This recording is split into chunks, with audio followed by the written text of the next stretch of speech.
Hello, happy Hello. Monday, and welcome to this week's episode of the This Is Not Therapy Hour, streaming on Facebook, Twitch, and YouTube, and rebroadcast on YouTube every Wednesday.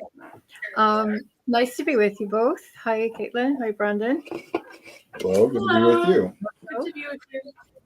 Um, for the benefit of anybody watching for the first time, this is the This Is Not Therapy Hour. Um, which is an open conversation, a chance to have a chat with Brandon and Caitlin about all things neurodiversity and mental health. I will ask questions on behalf of anybody who's here in the chat, or we'll come up with a topic. We'll see where the conversation takes us. But if you have any questions or comments, you just pop them in the chat and I'll put them to Brandon and Caitlin. We all work with Effective Artistry. Brandon is clinical director of Effective Artistry, which is a therapy practice based in Northbrook, Illinois. Caitlin is a therapist with Effective Artistry, and I work remotely as an executive functioning coach. So if you're looking for a therapist in the state of Illinois, get in touch. And if you're looking for an executive functioning coach anywhere in the world, as long as you have good internet connection, we'll be happy to work with you. Even if you have a rubbish internet connection, we can find a way. Those are fun too. Pardon? Those are fun sometimes. Yeah, exactly. You just got to go with it. So, I think that's the usual housekeeping commentary out of the way. How are you both doing? It's been a couple of weeks. I love that you just used the word rubbish. All my it's great. It brought me lots of joy. So I'm doing great because you said rubbish. Yeah. I'm doing well. I forget that some of these words don't. Words that you assume are kind of common don't actually translate across the pond. Yeah. Like we don't say stuff is trash here. We say rubbish. You said trash. And rubbish is such a better word, but maybe it's just because it's foreign to me. That's probably it. Yeah, it's novelty, attention. Yeah. No, I'm well. I've had one of those mornings. I've been tired all morning. I was in a bad mood, trying to get myself out of it. Now I'm feeling a little anxious, but I'm not in as much of a bad mood. So I don't know. Weather. So I'm going to be mean to everybody today. Just kidding. Ooh. Okay, bye. I wish I could do that. I'm just going to watch it. So, what are we talking about today? What's been on your mind? Good question. And I wanted to check again just to see if the person who wanted to talk about speech delays is here. Oh, yeah. I don't Because see whenever any. they next show up, I'll try to make sure that that's what we talk about. If you're here, let us know. Yeah. What's been on your mind other than that? Everything. All the time. Do you want to pick one or say the first thing? I'll do it too if you don't want to. How about you do it and let's see if I think of anything to say after you say something. Well, today I've been very in my head this morning. And so I've been thinking about kind of that, like attention distributed when people get in their head, basically, for short, simple phrasing, being in your head.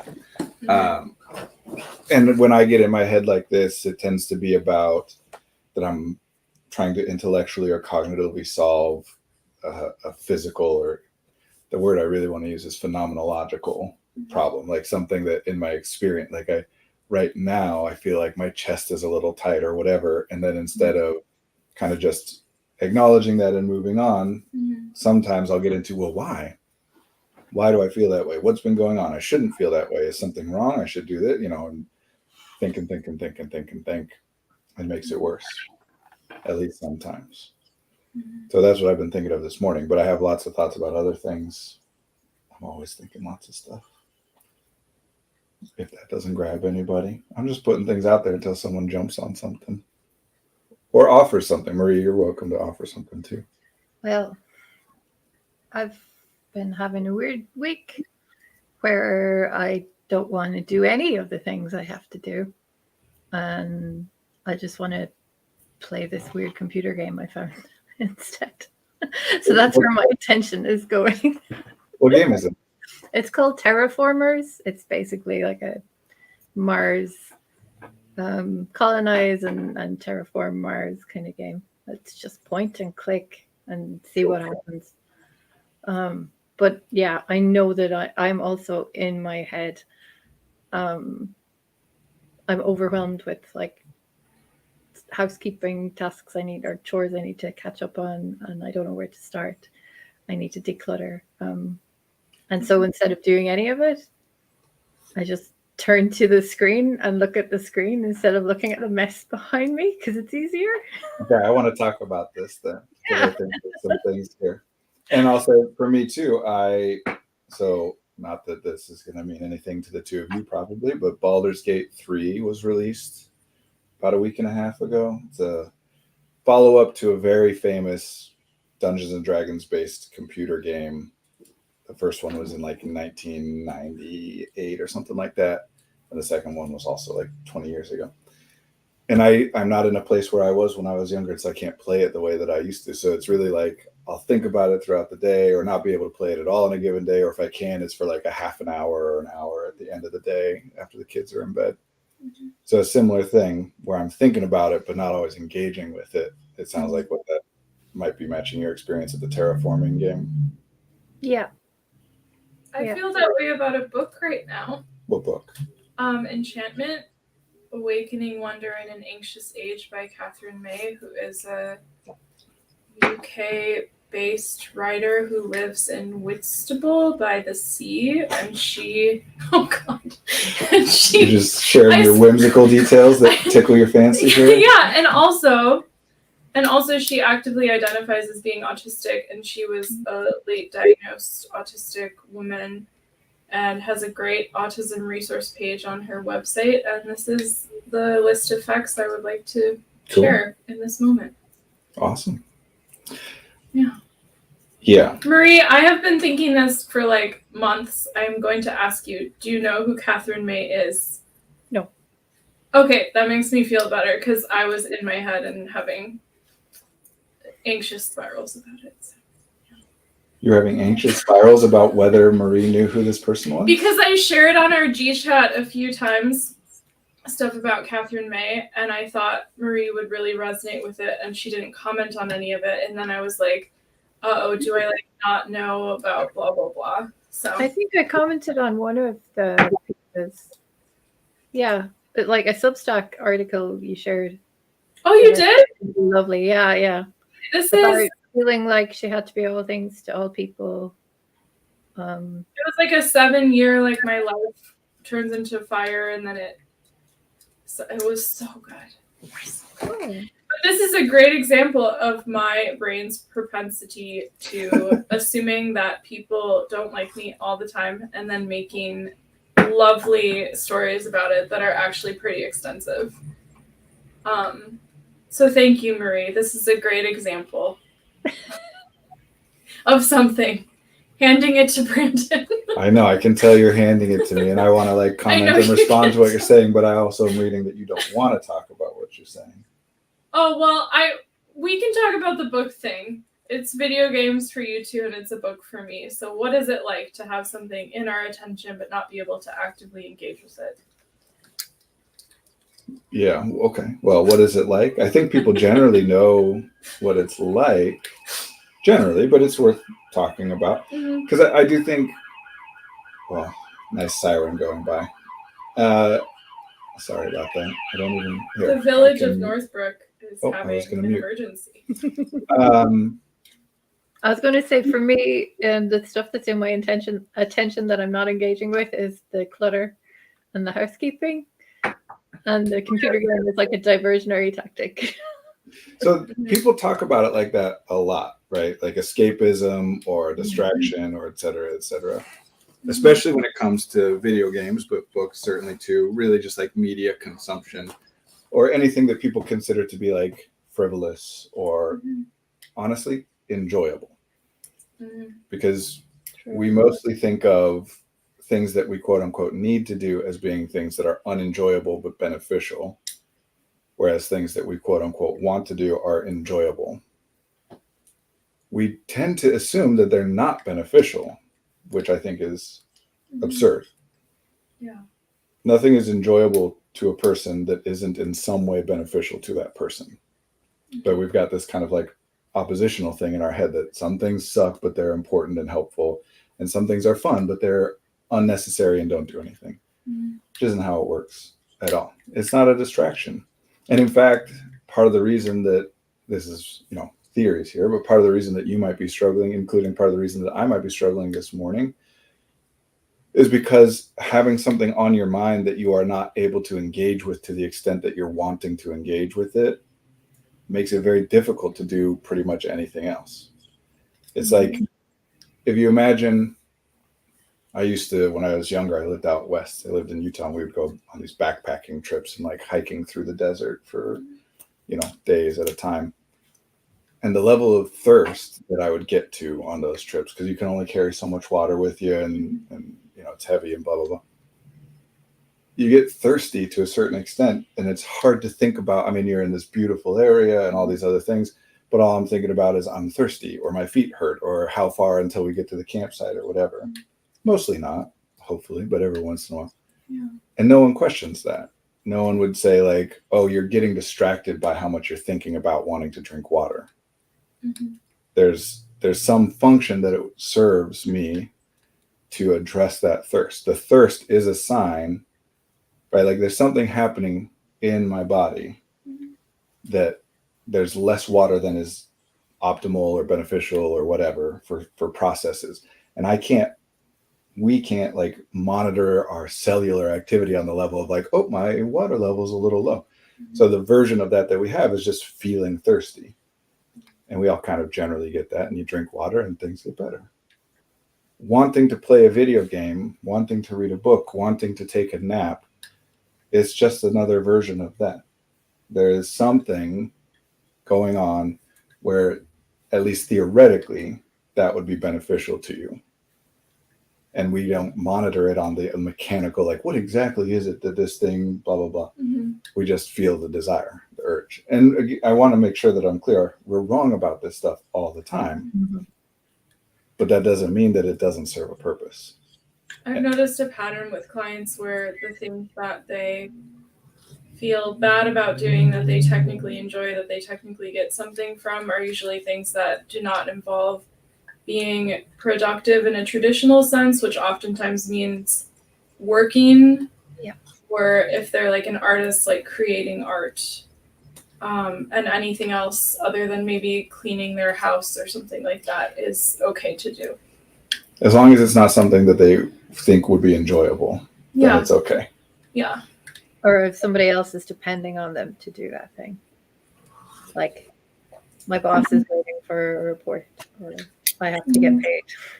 So no matter how miserable I am, I must give my boss the report. Well, I mean, there's reasons that people think that, some bosses, I mean, sometimes that's true. That if you don't, you'll get fired, and that's going to make it even worse for you or whatever. I guess the pattern with my clients, who tend to be more of like overachievers or whatever we want to call it, is like that if they don't go above and beyond at the workplace, where it's like way beyond getting fired, it's like disappointing someone? Yeah, disappointing someone in any way, that they are failing, and they need to ignore their physical, emotional, and body and mental need, like everything. Ignore the needs until you do the thing. Yeah, I think, that happens a ton, but I don't think I think it's flipped the order, it's not, I need to work so hard that I better ignore all this stuff. It's, there's no attention, no working memory space, no conscious decision made to ignore that stuff, which is part of the reason that the problems persist. If someone is struggling to work because they are tired, right? This is an actual thing that we all know self-evidently, that interestingly, there's research that backs this up, but also quite a bit of research that attempts to say that this isn't true, even though it is self-evidently true. That as you continue to think, you get more tired, and it becomes more difficult to continue to think. And it is hilarious to me that everybody knows this. It's something you experience day to day. And there is some research that shows that that's the case. And then there's a whole body of research trying to debunk it and saying, no, basically, if you have grit, if you choose to push yourself, you can push past it, and etc. As though for some reason the nervous system does not follow the physical laws of the universe like every other system in our body. Yeah. No one says you can continue to run forever as long as you choose to do so. I have a whole issue with grit specifically. I keep wanting to kind of mention grit, but using different words, like sort of like it is admirable morally to push past your limits. Yeah, be productive, be valuable. It is a belief that people, hard work. So some of these terms we keep throwing out, like productive. What do we mean by productive? What do we mean by work? What makes something work or productive? Two different things. I don't know which word you guys want to talk about first. I think maybe productive is like, what do you think, Marie? Yeah. Yeah, productive. If I'm being productive or I'm not being productive, what is the defining trait which differentiates those two things? I feel like achieving your intended outcomes within a reasonable time scale. But what if your intended outcome is to play 2 hours of terraforming and you do that? Would you call that being productive? Yeah, no, I wouldn't. Because there's still a pile of laundry behind me that needs to get. That's not your intended outcome, though. What if it were? I think it still would be productive, but we're so trained to not think that productive things are things that bring us pleasure. Well, so productive, all right, words always, right? Like they have their intended or original kind of meaning, how the word was evolved. And productive means that you are producing something. So playing a video game would not count as productive generally because you're not producing anything.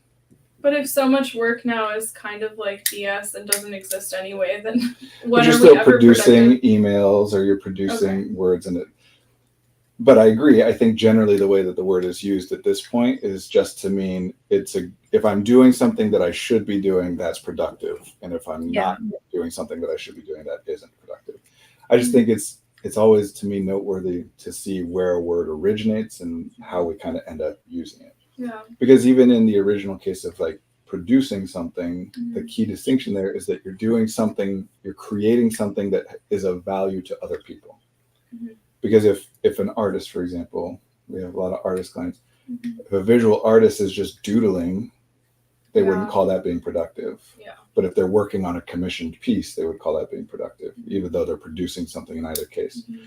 So these days, mostly productive means I'm doing what I should be doing. And that's mostly defined, I think, by I'm doing something that has value to other people, that other people have said is a valuable thing for me to do. Which is fine. I'm not trying to like say that's it's important to pay attention to other people and what they think and value. So then people try and kind of like do this sneaky backdoor thing where they say rest is productive. Because in order to be productive, I must be rested, which is great. That's better than thinking that rest is a waste of time. But I'd like for people to go even a little bit further than that to say that you don't have to justify the rest. In fact, the thing that needs justification is the productivity. Yeah. That's a great point. I have lots of people in my life and clients who are like, if I exercise and eat well and get good sleep, then I can be more present at work and I can do a better job at work. Like that's the point of life. How does this tie in with the concept of demand avoidance? Oh my gosh. Throwing a curve. Yeah. I am glad that you left off the other word, but we're going to throw it on there for people. Dang. Pathological demand avoidance is I'm going to say, obviously it's not clinically diagnosed. Well, actually it is. It's not in the DSM. It is not like an official diagnostic category, but it is a label that people will use to describe a certain pattern of behavior. And some diagnosticians, some like testers, psychologists, and will officially say someone is experiencing pathological demand avoidance. Now, I hate the concept. I hate it. It's such a problem. This is why I asked. Such a problem. Because what it is used to describe is primarily, as with most, like with autistic and ADHD and all these things, they mostly start when people are focused on kids, and especially kids in the educational, the academic environment, when they're not doing what they're supposed to do. So PDA is mostly applied to kids. That's where most of like the theories around it came out. And it's just when you ask somebody to do a thing and they refuse, to the extent that it causes them problems. That's why it's pathological. That they like, if someone's like, well, someone tells me to do a thing and then I don't want to do it, that's pathological demand avoidance. First of all, there was already a term for this beforehand. It was called oppositional defiant disorder. It is in the DSM. It's still in the DSM. Although, tellingly, you can't apply that label to someone over the age of 18, which is part of the reason that PDA has become more popular, because adults use it too. But it's a ridiculous, ridiculous concept to pathologize someone saying no to a demand. Nobody says no to all demands. Nobody. I don't care how much you think you are struggling with PDA. There are times when people say, hey, and you look at them like that's a demand for your attention. Yeah. And so when we say it's pathological demand avoidance, we're ruling out that anything about the demand or the person making the demand or the context in which the demand is being made might be impactful. We're saying it's all about the individual. They have some pathology, so nobody else needs to pay attention to what they're doing, which is nonsense. It would be helpful to just call it like executive dysfunction? It gets called that too, and that's better. It seems better. But that also still places it on the individual, as though the demand should be fulfilled, and if it's not, it's something that's dysfunctional. But isn't a true sort of, I don't know, looking into executive functioning, wouldn't it be looking at the environment and the other people? Well, executive functioning technically is something that takes place only within the individual. No, but if you were doing like an appraisal and talking about how to get the thing done that they're trying to get done, you would acknowledge the environment and the other people as things that are contributing to you not getting the thing done. I would. We would. We would at Effective Artistry. Generally, no, that's not how it's talked about. Yeah. Executive functioning, even here, we would. It is a set of hypothetical cognitive processes. So it's something that happens in the individual's brain. Yeah. Now, if things are going differently than somebody wants it to go, then of course we would want to look at the environment and the context, as well as we're not ignoring the individual, but in addition, you want to look at the other things. But no, generally people are looking for a way to be able to put a label on the individual. Imagine that you are, because educators by and large, I mean, I know tons of them, they're wonderful people. They genuinely and deeply care about their students and doing the best that they can to support their students. Yeah. These are not a bunch of jerks that hate kids, and that's why they decided to go into a low-paying field where they need to get higher education than most people who make a lot less money than them. Yeah. You know, like, it's not an easy job. Yeah. Now, when you are that person and you are in a position where you are expected to accomplish a certain set of things with a classroom full of, let's say, 20 kids, you're not going to be able to do that all the time. But that's not accounted for, right? Like in the way that you as a teacher get evaluated, in the way that the kids get evaluated, nobody's taking into consideration like, well, yes, obviously it is impossible for someone to accomplish all the things that we're asking them to accomplish. An A is an A, and anything less than that is less than that. So you have these kids, and of course, neurodiversity, the lens of neurodiversity, I think is very relevant here. But the idea of neurodivergence or not doesn't matter. Different kids are different, whether they're neurodivergent or not. You cannot structure a day or a lesson in a way that's going to work equally well for all 20 of those kids. And you just don't have enough time. So you can't get every kid to accomplish everything that you're supposed to be accomplishing with them. And when you notice that, and you notice a kid struggling, you try things. Well, maybe it's this. Let me try this. Well, maybe this will help them. Let me try that. And you try these different things. And it's not working, it's not working, it's not working. They're still not accomplishing what it is intended for them to be accomplished, or you're not accomplishing what you're supposed to be accomplishing with them. At a certain point, you run out of ideas. You say, I've done everything I can do. At this point, it's on them. Like, I can't I can't go home with this child every day and make sure that they do their homework. I can't talk to the administrators and tell them that we need to stop issuing homework to students and change our grading policy. I've hit the limits of what I am able to do or can think of to do. And that's when it gets turned into, yeah, this is on them. I'm doing everything I can. They have to make a change. And even though that's not always intended to be as like they're doing something wrong, and everything I'm doing is correct, even when somebody is thinking, yeah, I'd love to be able to support more, I just don't know what it is and I don't have that ability, and they're just going to have to try and meet me halfway or it's not going to work. Even when it's that, it tends to get translated over time into they're the ones messing up. And then the kid gets passed along to the next grade with the label attached to them and so on and so forth. So sad. It is sad. And it's not about the educator. It's not about parents when they're doing it. It's not about us when we're the kids or the kids themselves talking to the adult. It's not about any individual. It's just we're asking people to do something which cannot be done. You can't put 20 people in a classroom and have them all have the exact same experience. You can't predict what everyone's going to need through their whole life and make sure that everybody gets it.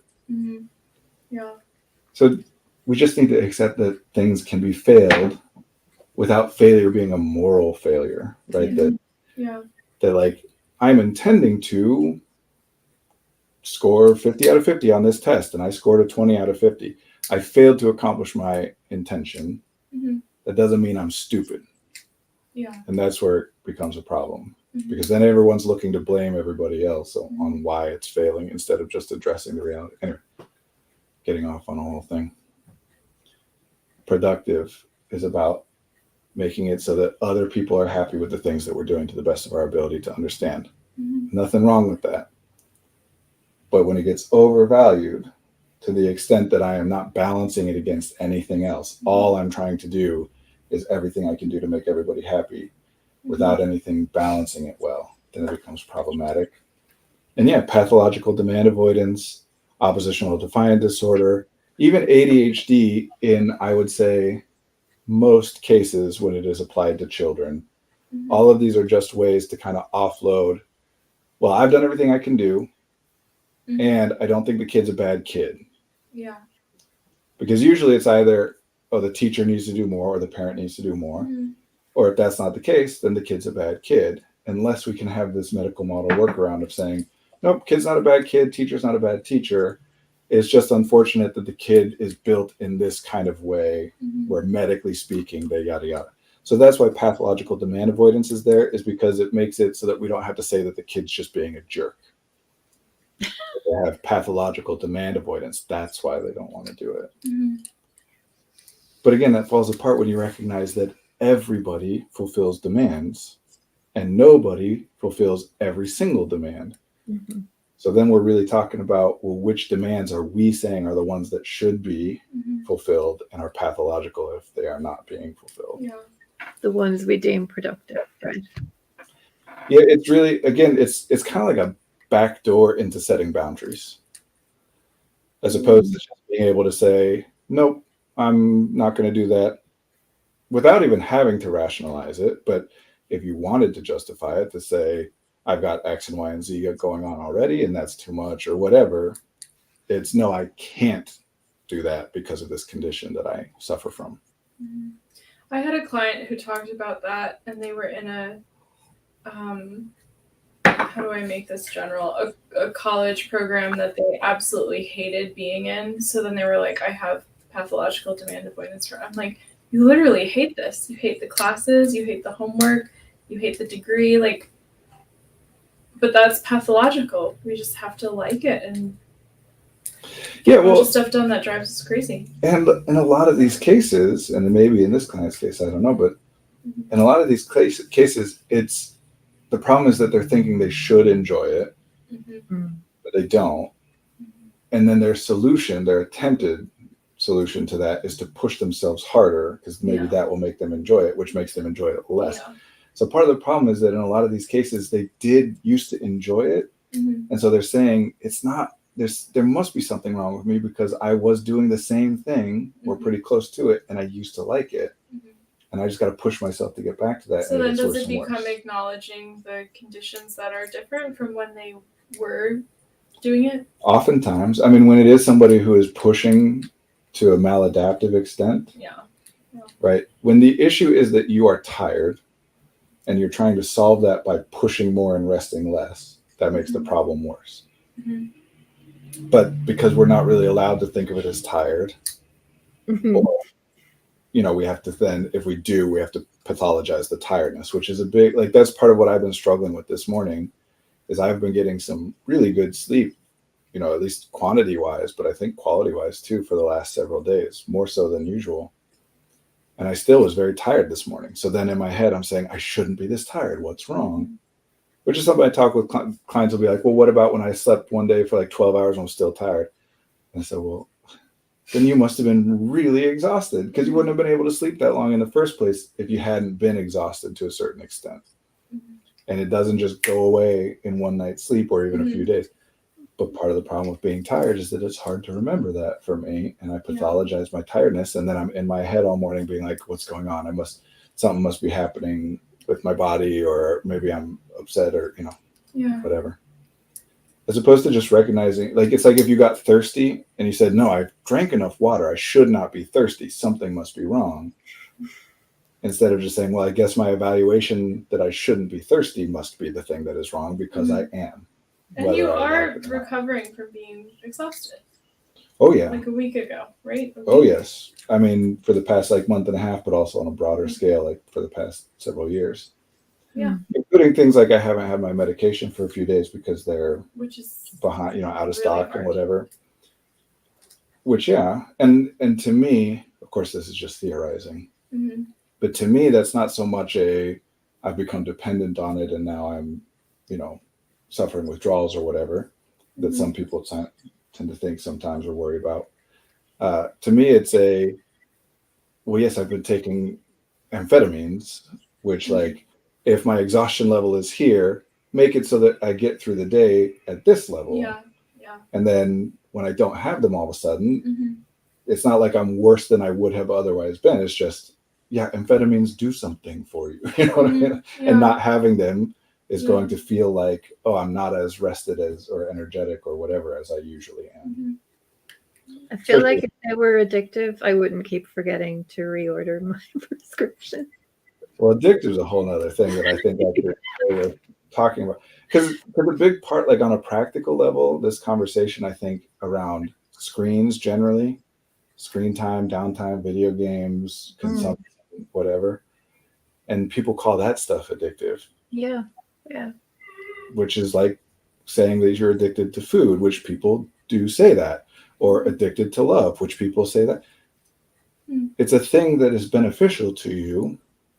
It is enjoyable at the least, but it is enjoyable because there are evolutionary reasons as well as individual reasons that thing is something that you enjoy. So what are we talking about? Right? Like addicted. I mean, the word balance comes to mind. Like, I do think some people use the word addicted to kind of like shame themselves, but I guess I can think of like maybe a client who is looking at screens and not doing a bunch of stuff that they now it sounds all shamey. I can't even finish the sentence. Addicted is a word we only use to apply to things that we would consider to be a vice. Yeah. No one has ever said in any people serious say kind of way. Workaholic though. And that sometimes is considered to be a vice. That is one of the few things where that people will say, I'm addicted, you're addicted to your work. But when we're saying that, we're talking about it being unreasonable. Which is why the word no one ever says you work 40 hours a week, you're addicted to your work. And we're also talking about the impact it's having on people around you. Any of those behaviors that we deem addictive. Yeah. Like if you're addicted to your work, there's an implication there that you're neglecting something or somebody outside of right. work. Well, I think that's generally what's implied with the word addiction, is that it's out of balance, right? But that's a terrible word to use for that. And it doesn't get used that way. No one has ever, in seriousness, no one has ever said, I'm addicted to gardening, or I'm addicted to keeping my house clean, or I wish. right. I'm addicted to watching the 5 o'clock news. I will say though, with gardening and keeping your house clean, I have clients who will say, I feel like I have OCD tendencies because I garden for 2 hours a day, or like I clean for 2 hours a day. So that means I have OCD tendencies. First of all, that's not what OCD is, although we can come back to that. The second of all, notice the difference. When we're talking about addiction, we're talking about the thing is bad. It is addictive, and it's pulling you into it. Those things, well, it's not bad to garden or clean your house, so it must be that I am bad. I have OCD tendencies. Brandon just wants everyone to stop feeling like they're bad, and then the world would be such a better place, and that other people are bad. I do. No one's bad.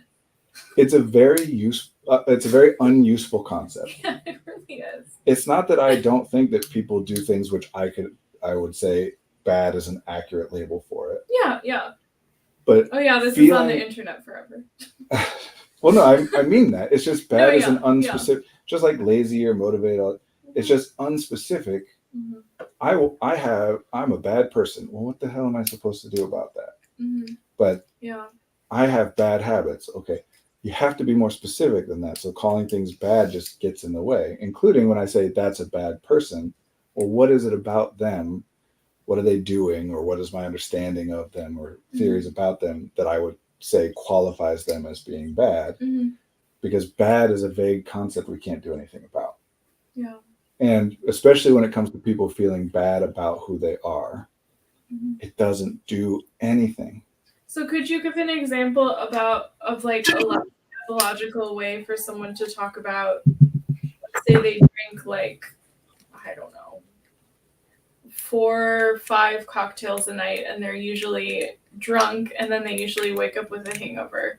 What would you not use the word addiction? It's not that I wouldn't necessarily use the word addiction. So first of all, to go back to addiction, what we're talking about there is if there's a dependency originally, meaning there are some things which impact you in such a, like alcohol, for example. If you drink it to a certain extent and then stop drinking it, you can just die. So there are things which create a physical dependency and which you will go through withdrawal if you do not. That's what addiction originally was meant to be applied to. Things that involve physical withdrawal. Anything that doesn't involve that, but it's just like emotionally satisfying, like gambling addiction, for example, or shopping addiction or gaming addiction. We're just talking about then that there's something that I enjoy and I do it, I engage with it in a way or to an extent that causes problems for me. Because talking about it, whether it's addiction, even in that example, well, okay, I might say, yes, that person sounds like they have an addiction to alcohol. You would say that? I'm saying I might. I'm hypothetical. Okay. And they might say, no, I don't. And then what? We're arguing over a binary of whether or not it counts as addiction. Who the F cares? And then sometimes that client is like, screw therapy. I'm gone. Right. Yeah. What they are saying is, I wake up hungover every morning. Oh, well, that sounds like a problem. Do you like that? No, of course not. And that is more of like the harm reduction model too, where it's not about like sobriety. Certainly, and yes, research through the roof that harm reduction is way better than abstinence. For many reasons, and one of those is quote unquote grit. You know, if an addict goes clean for 2 weeks and then relapses, and they say, dang it, I was doing so good. And then they're clean again for 20 years, and then they relapse. And then they might say, sometimes it's even 20 worse. Years. Right. They feel that much worse about it because they're thinking of it from that abstinence model. That obviously, if there's something I'm doing that I don't want to do, going 2 weeks between doing it is better than going a day. And going 20 years is way better than going 2 weeks. But if instead I think of it as, if I do this, I'm a bad person, then going 2 weeks is like, okay, it's understandable. I'm not quite there yet. And going 20 years is like, even when I thought I was finally a good person, I'm still not. And it's worse. There's generally that idea of grit is a very fragile thing. Never quit, never give up. Goal-oriented persistence, goal-directed behavior, et cetera, is nonsense. You should quit. You should quit very fast. Because there's a flexible kind of grit where it's, here's what I'm trying to accomplish. and the tactic that I am trying to use in order to get there isn't working, so I quit it and find a different tactic to try and get there, instead of considering everything I'm doing to be an end in and of itself that cannot be given up on. That is what leads to people being miserable and exhausted. So with the person who is drinking a lot of alcohol, it would be like, what are the specific consequences or like results of drinking it that you do not like? And then how do we change those things versus like, yes, you are an addict and you will forever be broken. Yes, and generally what I would start with is observation. They generally know I'm hungover in the morning and it bothers me. Okay, I want more specific details. You're not hungover exactly the same every morning. Yeah. It doesn't impact you exactly the same every morning. So I want you to start keeping note, tracking exactly.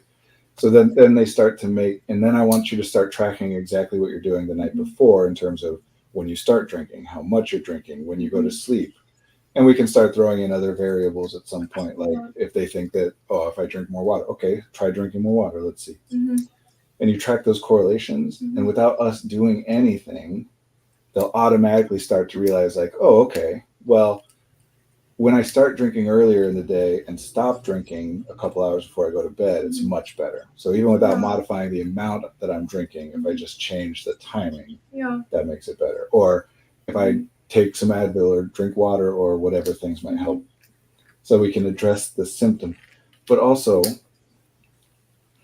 like Marie, why is it important that you tidy your apartment? Why does that, quote unquote, as you said, need to be done? I have visitors arriving next week, so I want the place to be inhabitable for them as well as just for me and the cat. But I know that I feel better when my environment is tidy. See, that all makes sense to me. And earlier you said you needed to do it, but now you're saying I want it to be tidy for the guests and I feel better when it is. Yeah. That's different than I need to do it, right? Yeah, that's true. Because if you think of it as I need to do it, which I'm not saying is an inaccurate thing. I mean, it is technically, linguistically, but it's not that you're bad for framing it that way. It's that how do you feel about the fact that you're not doing it is that you feel as though you're a failure. And you're upset with yourself. Whereas if instead you're thinking of it as I want it to be tidy for the guests and it's better for me, well, then you're weighing options. Okay, I do better when it's tidier, but also it would be really hard to do it right now, and I would do better right now if I got to play the game out. Which thing do I care? Like which of those is better? Instead of, nope, this is what should be done and I'm failing. And therefore even the thing I'm doing that is theoretically enjoyable is less enjoyable than it would be because I'm mad at myself. I've had clients talk about similar things, and sometimes, and this isn't for everyone, obviously, this is just an example, but sometimes they'll be like, okay, I'm just accepting that I'm a person where when I have visitors, I clean the house the night before, and usually it goes totally fine and it ends up being beautiful and they love coming to visit me. And so instead of the need all the way up until the night before and the shame spirals and all of that stuff, it's like, I'm going to clean my house the day before and that's fine. Yeah, so I love that. And a very, very common false correlation is that people think that stress gets them to do stuff. That is not true. It's never been true for any human in the history of the world. It can't even theoretically be true. It relies on a premise, which is problematic for this whole conversation, of motivation. That if I feel bad enough about something, then I will be motivated to do it. That is not how any of this works. Think about the times in your life when you have felt the absolute worst about something. Are you doing something valuable toward that end, or are you in bed crying and feeling miserable and doing nothing? Feeling bad does not correlate to action because that idea of motivation doesn't exist. You do not.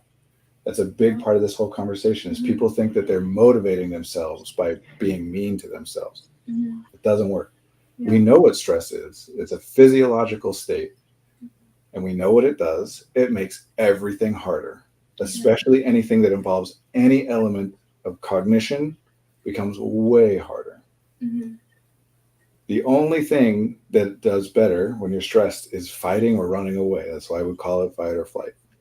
So can you say what the reasons would be that you would tell a client as to why they have that pattern and why it doesn't make them bad in some way? I can't track like the implications you're trying to say. It's a false correlation, meaning that by the time they do it, they are very stressed. Mm-hmm. Then they think that the reason they did it is because they were stressed. Mm-hmm.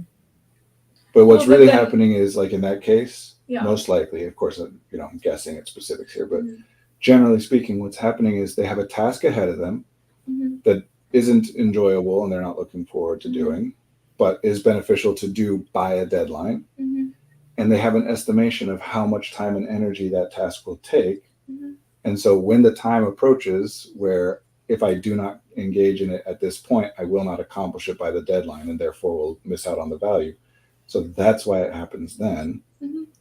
Now, because they also think they should have done it in advance, which this particular is so obvious in this particular example that is not the case. Because if you clean 2 weeks in advance, you got to clean again when they get there.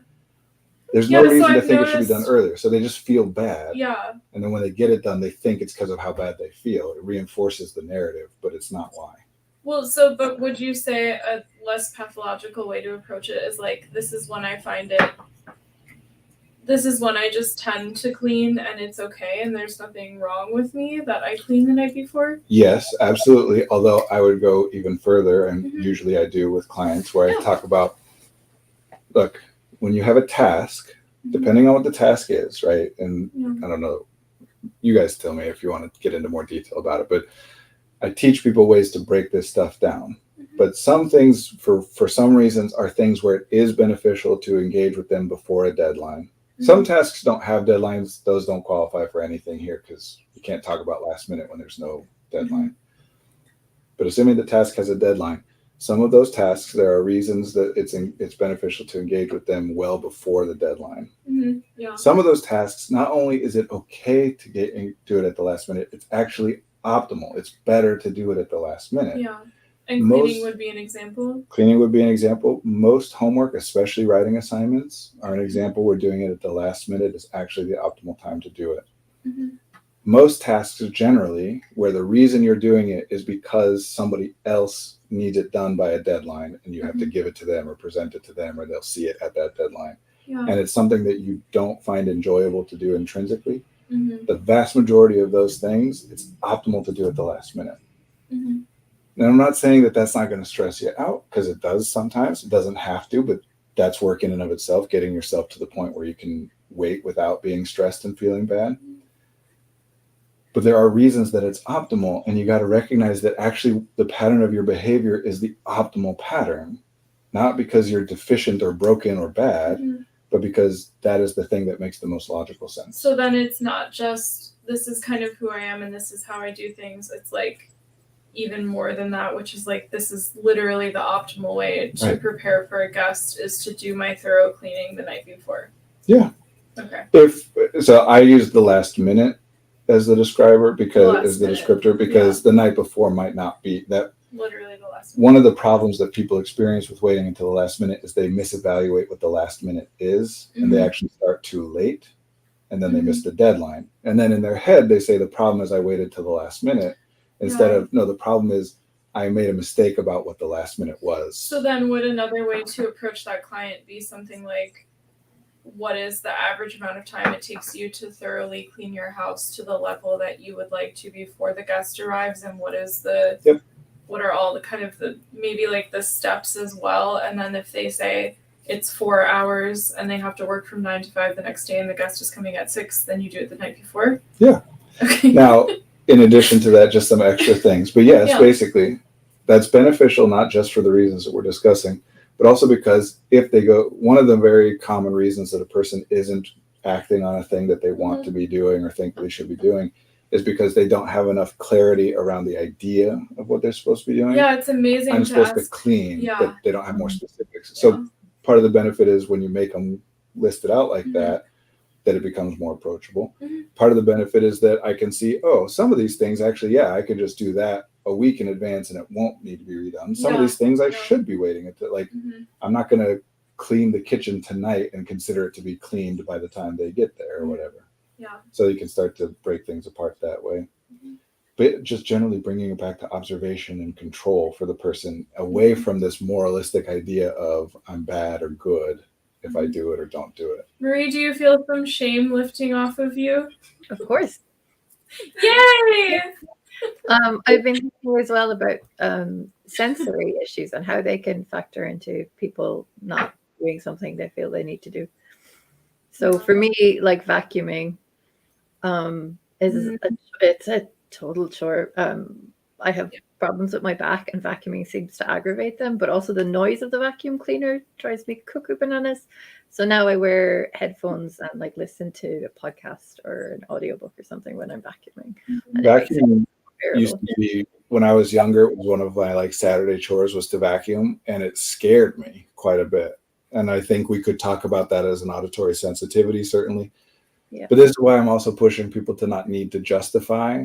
Like as a 12-year-old, do I need to justify that I'm feeling so anxious because of the auditory sensitivity? Like I would turn it on, vacuum as quickly as I could, turn it off, and then run away from the room to like where people were, and then go back later to clean, put the vacuum away and whatever. Yeah. Also, I've never liked doing dishes or cooking all that much, especially like chopping and prep and whatever. Well, I'm 6'5", and the height of the standard countertop is just such that I have to bend at an angle where my back starts killing me like 5 minutes in, even when I was 17 years old. Brandon, that's pathological. Even then, because it does get into things I'm glad I made you laugh, Marie. I was like, please. Then it gets into things where it's like, well, why aren't you helping out with the dishes as much as other people are, without any recognition, even by me myself? Because I don't think about, oh, maybe it hurts my back more than it hurts other people's backs. I just know I don't want to do it. Yeah. I realized a lot of that around cleaning lately, because I have been very much judged by people in my personal life by my not cleaning. And I'm like, oh yeah, of course this bothers me. Like, just all the things. And so I know that's very general. That's all right. But it seems like you don't want to get more specific. No, I don't want to get more specific, but that's me trying to contribute. The reason that I try and push people not to use the word need is because, like being a bad person, it's reductive and simplistic. Yeah. Well, why does it need to be done?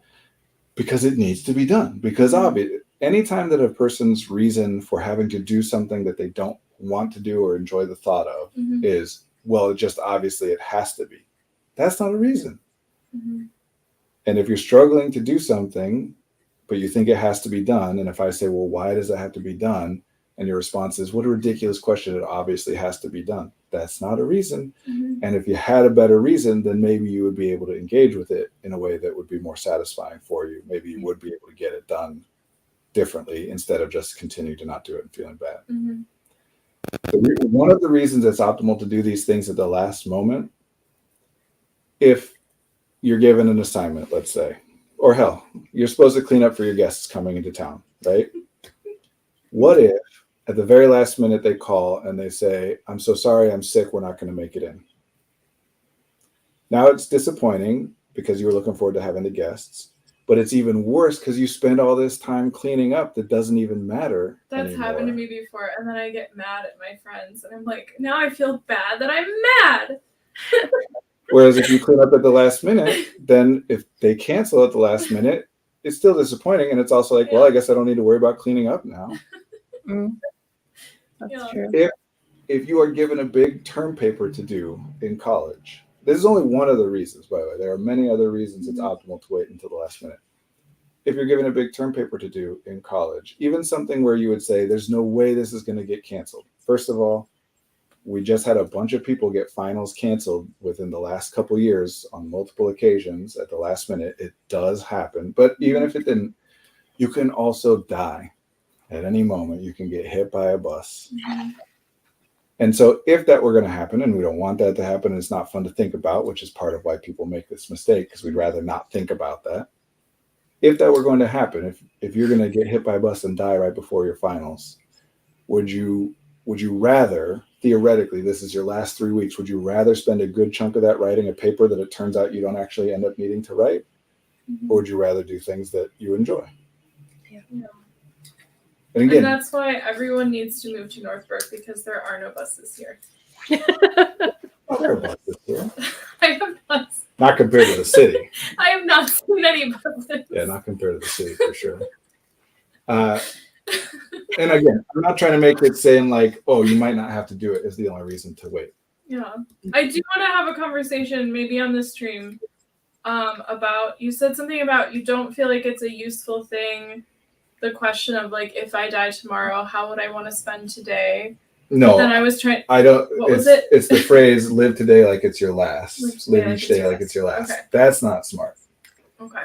Do not live each day. Because then you would not do anything which plans or prepares for the next day. So I'm guessing that it would be a conversation where you would say, what does that mean? And then end up getting more specific into something like it's really just balance, you know. Balance. Okay. Honestly, to me, I think tension is a better way to talk about it than balance. Because balance implies that it's like a balance beam and you can make it so that you never wobble if you perfectly balance. Where I think it's more like when you drive, where it's like, it's impossible because the road shifts and winds gust, you know, there are things outside. It is impossible to make it so that you never, ever go off center. So it's really just about monitoring and when things, you know, small, slight adjustments. And if you stop paying attention or fall asleep or whatever, then when you check back in, you might have to make a real sharp adjustment real fast, which is unenjoyable. But it's tension. There's not balance. It's you're getting pulled in this way and, oh, that's a little too far. Let me pull it back. Oh, that's a little too far. And so I'm often advocating on the side of like be more engaged with the things you enjoy and rest more and whatever. But I'm not. Obviously, there's too much that direction too, where you're not doing anything to plan for your future, and then the future you is in trouble. That's literally the fundamental conflict of being human is balancing now versus later. Because now exists, and I know what it is, and my body exists, and it's here. And the future doesn't exist and my body has no ability to interact with it. It's just an idea I have, but I'm able to map it to some degree with some utility and accuracy. So how do I balance that? And I think generally the reason I'm advocating more for engaging with enjoyment in the moment and blah, blah, blah, is because generally in our culture, especially the people that identify as neurodivergent, especially the people that we tend to work with, are at this point projecting so far into the future.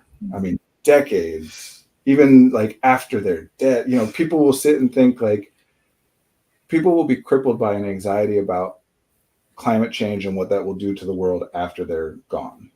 Which is not something that I'm saying it's not worth worrying about, especially if you are someone who can do something about it. You know, if you're a climate scientist or, you know, engineer or whatever, not that you have to be that to do so, but it should be proportionate. The extent to which I can solve that problem, I want to think about it and deal with it to that extent, not just sit around and be unable to do anything, including the things like this, where I have more of an ability to engage and be productive and helpful because I'm crippled by that fear. So healthy and unhealthy, addicted, not addicted, productive, work, all these concepts, the reason that they're not great is because they're so simplistic and they encourage, incentivize looking further and further and further forward. Is what I'm doing healthy? Means will this someday cause some kind of unknowable problem for me? Yes or no? And then I'm trying to make every decision in the moment based on what might happen later on. You just got to balance it. And we tend to be too out of balance in terms of sacrificing now for later. And we want to bring that. Some people do it the other way. I'd love to go into specifics another time. We're almost out of time, but I think it would be good to talk more about tension because I would be curious about like, how do you measure it? How do you keep aware of it? How do you... Well, I'll say right off the bat, you can't do it correctly. That's the whole point. Which, you know, we have like guidelines and frameworks and we want to like keep an eye on it. But the whole point is that it's tension. You just do your best until you recognize that you missed something or made some mistake or something's bad. And then you... I just pictured a bowling alley with like the bumpers. If you say that. Pretty much that. And I would shame myself. I'm like, I don't need the bumpers. I need to be good at this, even though this is the third time I've bowled. No bumpers. That's a great metaphor. No, it really is just about trying to balance out cognition, circling back to where we started, being in your head. Thinking and acting draw on the same resources. You can't do both of them at the same time. You can switch back and forth real quick, We call that being careful, and it makes you go real slow because you act and think and act and think and act and think instead of just acting without thinking. So you can't do both. And thinking, the future, and all this stuff, healthy, unhealthy, these are all thoughts. These labels, that's why I'm always pushing back against these words. They're thought things. It doesn't mean that they're not accurate or that they're not useful or they're not valuable. They're valid, they're valuable, they're all those things. And they're all, what do I think about it as opposed to what is actually happening? I drink too much. It's not necessarily a statement I would disagree with someone saying. Yeah. But what does that mean? How much do you drink? What makes that too much? How would you know if it is not? We need to make it more actionable. Otherwise, we all just sit around thinking about the things that we should be but aren't doing. So, and that's why none of us are rubbish. And thank you for coming to this. Yeah, I know we got to go. I'm just going to say, be careful about saying need versus want. If you're going to say need, make sure you say that in order to. I need to or else. I need to X in order to Y. Yeah. And if you're going to call something a distraction or an escape, just know that all that means is that you're centering, you're focused on the other thing that you're not paying attention to. This thing is just a distraction. Well, then what is the thing you're saying that you should have been focusing on instead? And if the problem ever is that I don't like how I'm feeling, something internally, right? I'm depressed, I'm angry, I'm anxious, whatever. If that's the problem and I engage, then nothing can be a distraction from the problem. If I am anxious and I'm doing something, and while doing that thing, I am no longer anxious, that's a solution to the problem, not a distraction from it. If afterwards you go back to being anxious, sometimes that means that there is something that is causing you to be anxious and that thing needs to be addressed. But your experience of anxiety, the only way to address it is to do something which makes you not anxious. The number of clients I have who are like, I'm so depressed, and then I do this thing, and sure, I'm happy for a while, but it's just an escape. Like, yeah, that's the point, though. If you're not feeling depressed, good. Even if it is for 4 hours, even if you do go back to being depressed afterwards, then that was a break.